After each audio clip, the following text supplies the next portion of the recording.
Alright, so today we're going to be talking about morality and appearance and how it relates to horror media. Before we get started, I'd like to define some terms so we're all on the same page. We have morality, which is used to refer to a code of conduct put forward by society group or by all rational people. We have beauty, for the sake of this discussion, is going to be what is considered appealing by all conventional standards. And then we have moral goodness, which is the adherence to morality. In history, we see that morality largely has a religious influence. Even in modern day, where we have a basis in science, there's still a huge religious influence. And then beauty is usually associated with health, wealth, and reproduction. So the first humans largely favored the butt, breast, and stomach because they were associated with fertility, as seen in the Venus figurines. Medieval times favored large figures because it meant they had the wealth to feed themselves properly. And then in modern day, we value skinny figures because it's associated with health.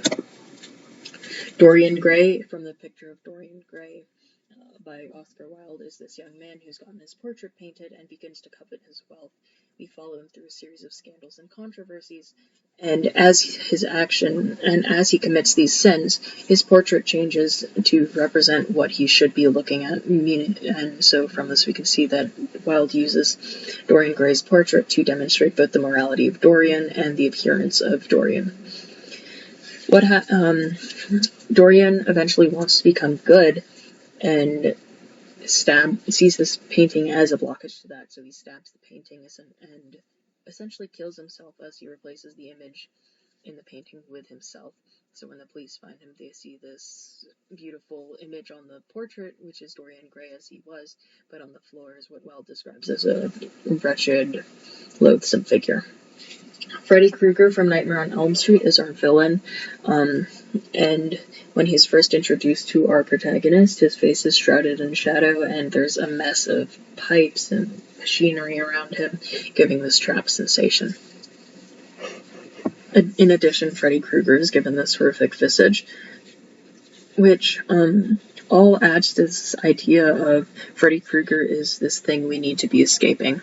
Anne and Patricia Hilario studied terminally ill patients and how they dealt with physical appearance.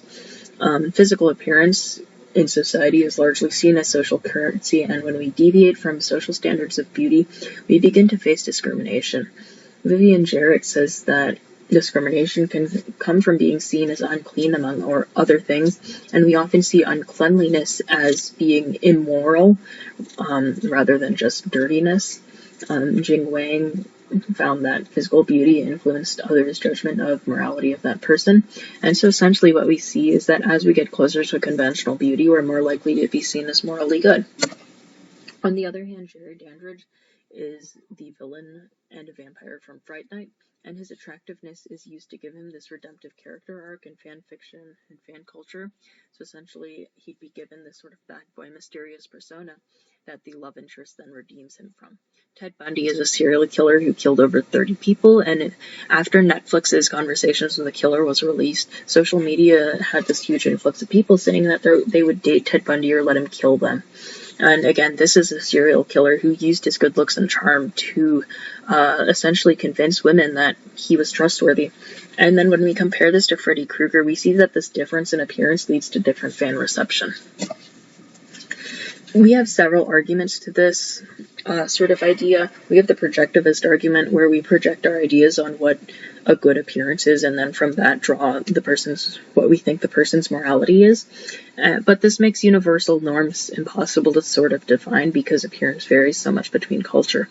We also have the mismatch argument, where because appearance is out of someone's control, it's not relevant morality, but this ignores how knowing someone's character can actually impact our physical attraction to them and sort of how we view our perception of their physical beauty.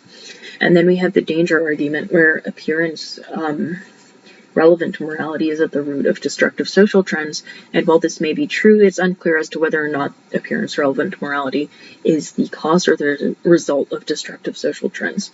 And then we have the appropriateness argument, where there are these virtues of social appropriateness, which largely relate to sort of social standards of appearance, and conforming to these social standards is relevant to morality.